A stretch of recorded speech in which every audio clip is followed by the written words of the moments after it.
ज़रा सोचिए। अगर कल सुबह उठ के आपने न्यूज़ खोली और हेडलाइंस आए, ईरान ने इजराइल पर न्यूक्लियर अटैक कर दिया है, या फिर यूएस फोर्सेस तेहरान के बाहर खड़े हैं। दुनिया की तीन सबसे बड़ी जियोपॉलिटिकल ताकतें एक दूसरे के आमने सामने हैं। यह सिर्फ किसी एक रीजन की लड़ाई नहीं है, ये पूरी दुनिया की इकोनॉमी, ऑयल सप्लाई और न्यूक्लियर बैलेंस को हिला सकती है। और सबसे बड़ा सवाल ये है, ये सब क्यों हो रहा है? सिर्फ आज नहीं, ये नफरत, टेंशन, ये खींचतान 70 साल से चली आ रही है। आज हम इस पूरी कहानी को जीरो से शुरू करेंगे। History, religion, oil, nuclear weapons, proxy Wars, America का इंटरेस्ट, सब कुछ एक ही वीडियो में बिना किसी की साइड लिए। हिस्टोरिकल रूट्स, ये दुश्मनी कहाँ से आई? बात शुरू होती है 1948 से, जब स्टेट ऑफ इसराइल का ऑफिशियली ऐलान हुआ। ब्रिटिश इंडिया की तरह ब्रिटिश पैलेस्टीन भी विभाजित हुआ, लेकिन यह ज़्यादा खूनी था। यूनाइटेड नेशंस ने एक पार्टीशन प्लान दिया। कुछ ज़मीन ज्यूस को दिए गए, कुछ अरब्स को। बट अरब्स ने इस प्लान को मानने से इनकार कर दिया। अगले ही दिन इजिप्ट, जॉर्डन, सीरिया, इराक, सब ने इसराइल पे हमला कर दिया। इसराइल ने वो पहली जंग जीती। यह उनके लिए आज़ादी थी। फ़लस्तीनियंस के लिए यह एक नकबा था, यानी महाविनाश। लाखों लोग घर छोड़कर भागे। और यहाँ से शुरू हुआ वो दौर जो आज तक कभी ख़त्म ही नहीं हुआ। यहाँ एक बात बहुत कम लोग जानते हैं। 1979 से पहले ईरान और इसराइल दोस्त हुआ करते थे। ईरान के शाह रेज़ा पहलावी, जो ईरान के राजा थे, वो अमेरिका के भी दोस्त हुआ करते थे और इसराइल के भी। लेकिन तेहरान में इजरायली एम्बेसी थी। ईरान इसराइल को ऑयल देता था, दोनों मिलकर अरब कंट्रीज़ के अगेंस्ट काम करते थे। फिर आया 1979 का दौर, जहाँ पे इस्लामिक रिवॉल्यूशन हुआ। अयतुल्ला खोमेनी ने शाह को उखाड़ फेंका। ईरान एक इस्लामिक रिपब्लिक बन गया। नया ईरान का नारा था, death to Israel, death to America.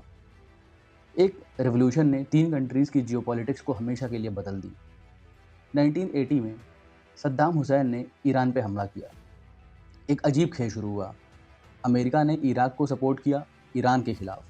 हाँ, वही सद्दाम हुसैन जिसे अमेरिका ने बाद में फांसी पर चढ़ाया। 8 साल तक ये जंग चली। 10 लाख से ज़्यादा लोग मारे गए। अमेरिका ने दोनों तरफ से खींचतान बढ़ाई, वेपन्स दिए, इंटेलिजेंस दी। यही था अमेरिका का divide and rule middle east में। अब आता है दौर 1990 से 2003 तक का। गल्फ वॉर और ईरान की स्ट्रेटजी क्या हुई अमेरिका की। देखिए, 1990s में सद्दाम ने कुवैत पर कब्जा किया। अमेरिका ने पूरी दुनिया के साथ मिलकर इराक को खदेड़ दिया गल्फ वॉर 1 में। फिर आता है आपका दौर 2001 का। इन 2001 9/11 होता है और अमेरिका डायरेक्टली मिडिल ईस्ट में आ जाता है। 2003 में इराक पे दूसरा हमला हुआ। सद्दाम हुसैन ख़त्म हो गए, लेकिन सद्दाम को हटा तो दिया, लेकिन उससे ज़्यादा खतरनाक कुछ और हो गया। क्या? ईरान का सबसे बड़ा दुश्मन ख़त्म हो गया था, और भी बिना कुछ किए। और ईरान ने इस वैक्यूम में अपना इन्फ्लुएंस फैलाना शुरू किया। इराक में शिया ग्रुप्स, लेबनान में हिजबुल्ला और पैलेस्टीन में हमास, यमन में हूतीस। यही था ईरान का एक पूरा नेटवर्क, जिसे एक्सिस ऑफ रेजिस्टेंस भी कहा जाता है। हम पार्ट 3 में ये देखेंगे कि जो न्यूक्लियर क्वेश्चन है, सबसे बड़ा डर क्या है इसका। देखिए, इसराइल का ये सबसे वर्स्ट केप्ट सीक्रेट है। पहली बात करते हैं इसराइल की। इसराइल के पास न्यूक्लियर वेपन्स हैं, लेकिन इसराइल कभी ऑफिशियली एक्नॉलेज ही नहीं करता। इस पॉलिसी को कहते हैं न्यूक्लियर एम्बिग्यूटी। एस्टिमेट ये है कि इसराइल के पास करीब 80 से लेकर के 400 न्यूक्लियर वॉरहेड्स हैं। वो एनपीटी का क्या हुआ? न्यूक्लियर नॉन प्रोलिफरेशन ट्रीटी का मेंबर भी नहीं है इसराइल। मतलब ना कोई इंटरनेशनल इंस्पेक्शन, ना कोई अकाउंटेबिलिटी।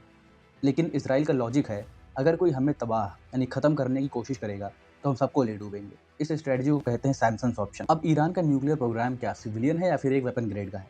ईरान कहता है कि हमारा न्यूक्लियर प्रोग्राम सिर्फ पावर जनरेशन के लिए है। अमेरिका, इसराइल और यूरोप कहते हैं कि ये झूठ है। 2015 में एक डील हुई, JCPOA, joint comprehensive plan of action. Iran ने यूरेनियम इनरिचमेंट रोका, इंटरनेशनल इंस्पेक्टर्स आए, सैंक्शंस हटाए गए। फिर 2018 में डोनाल्ड ट्रंप ने डील तोड़ा। डोनाल्ड ट्रंप का रीज़न था कि यह डील बहुत वीक है। इसराइल भी इस डील के खिलाफ था। उन्होंने हैवी लॉबिंग करी। लॉबिंग एक तरीका है जिससे आप यूएस में कुछ पैसे वगैरह दे करके उनके जो मेंबर ऑफ पार्लियामेंट से उनसे आप लॉबिंग करवा सकते हो अपने देश की। अब डील टूटने के बाद ईरान ने एनरिचमेंट दोबारा शुरू की। आज ईरान यूरेनियम को 60% तक एनरिच कर चुका है। वेपन ग्रेड होता है 90%, जो कि बहुत दूर तो नहीं है। अब कोवर्ट वॉर, वो जंग जो कैमरा से दूर होती है। यहाँ से स्टोरी काफ़ी इंटरेस्टिंग हो जाती है। इसराइल और ईरान एक शैडो वॉर लड़ते हैं, डायरेक्टली नहीं लेकिन हमेशा लड़ते रहते हैं। ईरानियंस न्यूक्लियर साइंटिस्ट की मिस्टीरियस असैसिनेशन। मोहसिन फ़कीरज़ादा 2020 में मार दिए गए रोबोट गन से। नातान्ज न्यूक्लियर फैसिलिटी में एक्सप्लोजन्स होते हैं, जो कि एक सैबोटाज था। और स्टक्सनेट एक कंप्यूटर वायरस था जो अमेरिका और इसराइल ने मिल के बनाया था। उसने ईरान के सेंट्रीफ्यूजेस को फिजिकली डिस्ट्रॉय कर दिया। ईरान ने इसके जवाब में हिजबुल्लाह के ज़रिए साइबर अटैक से प्रॉक्सी मिलिटेंसी करी। ये जंग होती है खामोशी में, लेकिन रिजल्ट हमेशा इसमें होते हैं। बात आती है अब ऑयल इकॉनमी और असली खेल क्या हुआ। देखिए, स्ट्रेट ऑफ हरमूज ये दुनिया की सबसे खतरनाक गली मानी जाती है। यहाँ से दुनिया का 20% कच्चा तेल एक छोटी सी जगह से गुजरता है। यह जगह है स्ट्रेट ऑफ हरमूज। ये ईरान के पास है। ईरान ने कई बार धमकी दी है, अगर हम पे हमला हुआ तो हम ये स्ट्रेट बंद कर देंगे, यानी ये खाड़ी बंद कर देंगे। अगर ये एक हफ्ते के लिए भी बंद हो जाए तो ग्लोबल ऑयल प्राइसेस डबल हो जाएंगे। इंडिया, जापान, चाइना, यूरोप सब कोई प्रभावित होगा इससे। इसलिए अमेरिका अपना naval fleet US fifth fleet को बहरैन में रखा है। यही है अमेरिका का असली इंटरेस्ट, ऑयल रूट्स की सुरक्षा। अमेरिका का इंटरेस्ट क्या है इसमें, डेमोक्रेसी या डॉलर? सीधी बात करते हैं, अमेरिका मिडिल ईस्ट में डेमोक्रेसी लाने नहीं आया। अमेरिका के कुछ इंटरेस्ट हैं, तेल अवीव से रिश्ता, गल्फ से ऑयल और चाइना रशिया को रोक के रखना।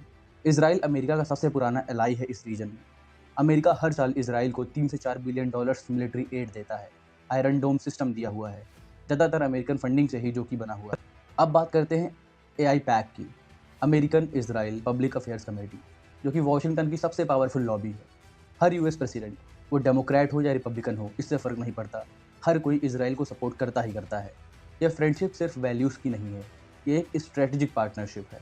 अब बात आती है चाइना और रशिया के एंगल की, जहाँ से एक नया खेल शुरू होता है। 2023 में कुछ हुआ जो कि 1979 के बाद पहली बार हुआ। सऊदी अरेबिया और ईरान ने चाइना की मदद से डिप्लोमेटिक रिलेशंस रेज्यूम किए। चाइना ने पीस डील कराई, अमेरिका से नहीं, चाइना ने। ये एक बहुत बड़ा सिग्नल था कि मिडिल ईस्ट में अमेरिका की मोनोपोली खत्म हो रही है। रशिया, वो ईरान को वेपन्स दे रहा है, ड्रोन्स, मिसाइल्स। ईरान रशिया को ड्रोन्स दे रहा है यूक्रेन वॉर के लिए। एक नया एक्सेस बन रहा है रशिया, ईरान और चाइना का अमेरिका के अगेंस्ट। अब देखते हैं मॉडर्न फ्लैश पॉइंट्स क्या रहे इस चीज़ के, अक्टूबर 2023 से लेकर के आज तक। देखिए, अक्टूबर 7, 2003 वो सुबह जहाँ से सब कुछ बदल गई। 7 अक्टूबर 2023 सुबह के 6:30 बजे हमास ने इसराइल के साउथ में सबसे बड़ा टेरर अटैक किया जो आज़ाद इसराइल ने कभी नहीं देखा था। 1200 इसराइली मारे गए और 250 लोगों को किडनैप किया गया। इसराइल कंप्लीटली डिवास्टेटेड था, इंटेल फेलियर, सिक्योरिटी फेलियर। और फिर इसराइल ने गाज़ा पे ऐसा जवाब दिया जिसने पूरी दुनिया को डिवाइड कर दिया। एक तरफ इसराइल को अपनी सुरक्षा का हक है, दूसरी तरफ 40,000 से ज़्यादा गाज़ा के लोग मार दिए गए, या एक जेनोसाइड है। दुनिया में protest, UN resolutions, ICJ cases, और ईरान वो पीछे से हिजबुल्लाह और हमास को सपोर्ट कर रहा था। अप्रैल 2024 पहली बार डायरेक्ट इसराइल वर्सेस ईरान हो गया। अप्रैल 1, 2024 इसराइल ने सीरिया में ईरानियन कॉन्सुलेट पे हमला किया। 7 IRGC Iranian revolutionary guards officers मारे गए। 13-14 अप्रैल 2024 ईरान ने सीधा इसराइल पे हमला किया। 300 से ज़्यादा ड्रोन्स और मिसाइल से पहली बार ईरान ने डायरेक्टली इसराइल को टारगेट किया। 99% ड्रोन्स इंटरसेप्ट हो गए। Israel, America, Jordan, Saudi Arabia ने मिलकर इसे रोक दिया। इसराइल ने कुछ दिन बाद ईरान के एक एयरबेस के पास एक्सप्लोजन कराया। मैसेज क्लियर था, हम भी रीच कर सकते हैं तुम्हारे अंदर तक। यह था पहला डायरेक्ट कन्फ्रंटेशन, शैडो वॉर से रियल वॉर की तरफ। अब आती है बात लेबनान, हिजबुल्लाह और 2024 का वॉर। गाज़ा की लड़ाई चल ही रही थी, ऊपर से लेबनान शामिल हो जाता है इसमें। हिजबुल्लाह जो कि इसराइल और लेबनान बॉर्डर पर डेली रॉकेट छोड़ ही रहा था। सितंबर 2024 इसराइल ने मैसिव ऑपरेशन शुरू कर दिया। हिजबुल्लाह के पेजर्स और वॉकी टॉकी एक्सप्लोड कर दिए, इसे सप्लाई चेन अटैक भी कहते हैं। हिजबुल्लाह चीफ हसन नसरल्लाह 40 साल के पावरफुल लीडर थे, उन्हें मार दिया गया। ये था ईरान को सबसे बड़ा झटका। नसरल्लाह उनके सबसे करीबी थे। ईरान का प्रॉक्सी नेटवर्क जो उन्होंने 40 साल में बनाया था टूट रहा था धीरे धीरे। हूथीज, रेड सी और ग्लोबल ट्रेड के बारे में बात करेंगे। यमन के हूथीज ने रेड सी में कमर्शियल शिप्स अटैक करने शुरू कर दिए। वो इसराइल कनेक्टेड शिप्स को रोक रहे थे, उनके हिसाब से गाज़ा सॉलिडारिटी में। प्रॉब्लम क्या थी, दुनिया का 15% ट्रेड यहीं से गुजरता है। शिप के रीरूट्स होने से ग्लोबल शिपिंग कॉस्ट 2 से 3 गुना ज़्यादा बढ़ गई। इंडिया भी अफेक्टेड हुआ, एक्सपोर्ट्स, इम्पोर्ट्स सब कुछ अफेक्टेड हुए। अब स्पेकुलेशंस पे ध्यान देते हैं। स्पेकुलेशंस मतलब आगे क्या होगा। देखिए, कई सारे सिनेरियोज हैं इसके। ईरान न्यूक्लियर पावर हो जाएगा। अगर ईरान न्यूक्लियर वेपन बना लेता है तो क्या होगा। पहला ऑप्शन है कि इसराइल एक प्रीएम्प्टिव स्ट्राइक करे, जैसे 1981 में इराक के उस इराक रिएक्टर्स पे किया गया था। ऑप्शन बी, अमेरिका डील करके रोक ले, जैसे 2015 में किया। ऑप्शन सी, ईरान न्यूक्लियर हो जाए, मिडिल ईस्ट में न्यूक्लियर आर्म्स रेस शुरू हो जाए। क्योंकि सऊदी अरेबिया कहता है कि यदि ईरान के पास न्यूक्लियर वेपन्स आते हैं तो सऊदी अरेबिया भी बनाएगा। सऊदी अरेबिया ने ऑलरेडी कहा हुआ है कि अगर ईरान के पास न्यूक्लियर बॉम्ब्स आते हैं तो हमारे पास भी आएंगे। यह एक डोमिनो इफेक्ट है जिसे रोक के रखना बहुत मुश्किल है। सिनेरियो 2, टू स्टेट सॉल्यूशंस या एक बड़ी वॉर। पैलेस्टीनियंस का मामला कभी सॉल्व ही नहीं हुआ।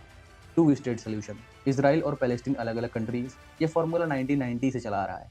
लेकिन आज इजरायली सेटलमेंट वेस्ट बैंक में इतना ज़्यादा बन चुका है कि फिजिकली 2 स्टेट बनाना बहुत मुश्किल है। हमास के बाद गाज़ा कौन चलाएगा, कोई नहीं जानता। एक फेल्ड स्टेट बन जाएगा तो वो ईरान का नया बेस बन जाएगा। टेंशन्स और ज़्यादा बढ़ेगी। सिनेरियो 3, अमेरिका का विड्रॉल। अमेरिका फर्स्ट की सोच बढ़ती जा रही है। हर वॉर में अमेरिका ने ट्रिलियंस स्पेंड किए हैं। इराक, अफगानिस्तान, कुछ हाथ नहीं आया इनके। अगर अमेरिका मिडिल ईस्ट से हाथ खींच ले, इजराइल ज़्यादा आइसोलेटेड हो जाएगा। गल्फ मोनार्कीज चाइना की तरफ झुकेंगे। ईरान का इन्फ्लुएंस रीजन में डोमिनेंट हो जाएगा। यह भी एक पॉसिबिलिटी है। स्लो विड्रॉल ऑलरेडी शुरू हो चुका है, लेकिन कंप्लीट विड्रॉल अभी नहीं, ऑयल और इसराइल की वजह से। अब इंडिया का एंगल, हम कहाँ खड़े हैं इन सब के बीच। देखिए, इंडिया का इन सब में क्या सीन है। इंडिया इसराइल से वेपन खरीदता है जो एक बड़े डिफेंस पार्टनर्स हैं। इंडिया ईरान से ऑयल खरीदता है और चाबहार पोर्ट बना रहा है पाकिस्तान को बाईपास करने के लिए। इंडिया गल्फ कंट्रीज़ में लाइक सऊदी अरेबिया, यूएई से बड़ी ट्रेड और 9 मिलियन एनआरआईज भी रहते हैं जहाँ पे इंडिया के। इंडिया का डिप्लोमेटिक बैलेंसिंग एक्ट देखने वाला है। हम इसराइल के साथ भी हैं, अरब कंट्रीज़ के साथ भी हैं, ईरान से भी दोस्ती चाहते हैं। ये पॉसिबल है क्योंकि इंडिया की अपनी एक इंडिपेंडेंट फॉरेन पॉलिसी है जिसे हम स्ट्रेटेजिक ऑटोनॉमी भी कहते हैं। लेकिन अगर सीधी जंग छिड़ी तो इंडिया को चूज़ करना पड़ सकता है और वो डिसीज़न बिल्कुल भी ईजी नहीं होने वाला है। अब बात करते हैं सीधी, तो आखिर में क्या ये जंग होगी? सच कह दूं, कोई नहीं जानता, ना मैं ना कोई एक्सपर्ट, क्योंकि जियोपॉलिटिक्स कभी एक डायरेक्शन में नहीं चलता। लेकिन कुछ चीज़ें मैं कंफर्म कह सकता हूँ। पहली बात, यह सिर्फ रिलीजन की लड़ाई नहीं है, ये पावर, ऑयल, लैंड और सर्वाइवल की लड़ाई है। दूसरी बात, हर साइड के पास अपना ट्रूथ है और वो सच उन्हें रियल लगता है। कोई भी अपने आप को विलन नहीं समझता। तीसरी बात, इन सब वॉर्स में सबसे ज़्यादा कीमत आम लोग चुकाते हैं। इजरायली सिविलियंस, फ़लस्तीन के बच्चे, ईरानियन यूथ्स जिनका फ्यूचर इन्फ्लेशन और सैंक्शंस में डूबा हुआ है। और चौथी बात, दुनिया बढ़ते क्रम में पोलराइज्ड हो रही है। हम सब सोशल मीडिया पे सिर्फ एक साइड की कंटेंट देखते हैं। इस वीडियो का मकसद आपको दोनों साइड्स के सच की झलक दिखानी है, जजमेंटल बनाने की नहीं। आप खुद डिसाइड करें क्या सही है, क्या गलत, लेकिन पहले पूरी पिक्चर तो देख लो। अगर ये वीडियो आपको कुछ नहीं सिखाई है तो लाइक करो, शेयर करो अपने दोस्तों के साथ और कमेंट करो आपको क्या लगता है, ये सब कहाँ जाएगा। मैं हूं अनुराग त्रिपाठी और ये था एक और दुनिया का सच। मिलते हैं अगली वीडियो में, तब तक सोचते रहो, समझते रहो।